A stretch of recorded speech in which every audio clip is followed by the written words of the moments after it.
Question 18. Wherein consists the sinfulness of that estate whereinto man fell? Answer.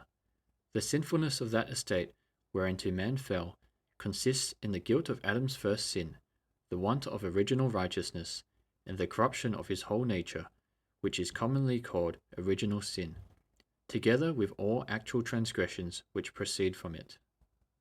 The Bible verses referenced for this answer are Romans chapter 5, verse 12 and verse 19. Verse 12. Wherefore, as by one man sin entered into the world, and death by sin, and so death passed upon all men, for that all have sinned. Verse 19. For as by one man's disobedience many were made sinners, so by the obedience of one shall many be made righteous. Romans chapter 3, verses 10 to 18 and verse 23. Verses 10 to 18. As it is written, there is none righteous, no, not one.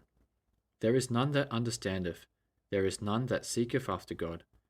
They are all gone out of the way, they are together become unprofitable. There is none that doeth good, no, not one. Their throat is an open sepulchre, with their tongues they have used deceit. The poison of asps is under their lips, whose mouth is full of cursing and bitterness.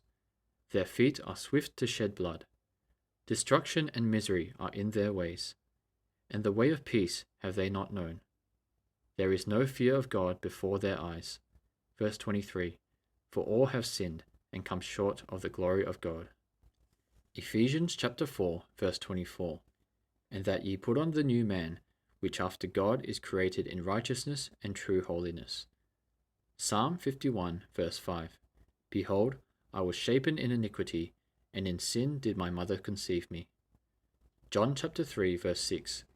That which is born of the flesh is flesh, and that which is born of the Spirit is spirit. Romans chapter 8, verses 7 to 8. Because the carnal mind is enmity against God, for it is not subject to the law of God, neither indeed can be. So then they that are in the flesh cannot please God. Ephesians chapter 2, verse 3. Among whom also we all had our conversation in times past in the lusts of our flesh, fulfilling the desires of the flesh and of the mind, and were by nature the children of wrath, even as others. Genesis chapter 6, verse 5.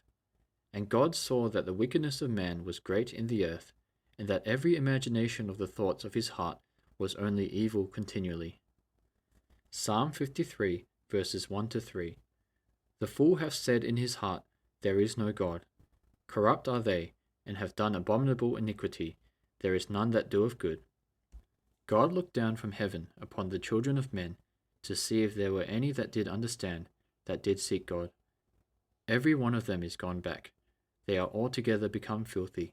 There is none that doeth good, no, not one. Matthew chapter 15, verse 19. For out of the heart proceed evil thoughts, murders, adulteries, fornications, thefts, false witness, blasphemies. Galatians chapter 5, verses 19 to 21. Now the works of the flesh are manifest, which are these: adultery, fornication, uncleanness, lasciviousness, idolatry, witchcraft, hatred, variance, emulations, wrath, strife, seditions, heresies, envyings, murders, drunkenness, revellings, and such like, of the which I tell you before, as I have also told you in time past, that they which do such things shall not inherit the kingdom of God. James chapter 1, verses 14 to 15. But every man is tempted, when he is drawn away of his own lust, and enticed. Then when lust hath conceived, it bringeth forth sin, and sin, when it is finished, bringeth forth death.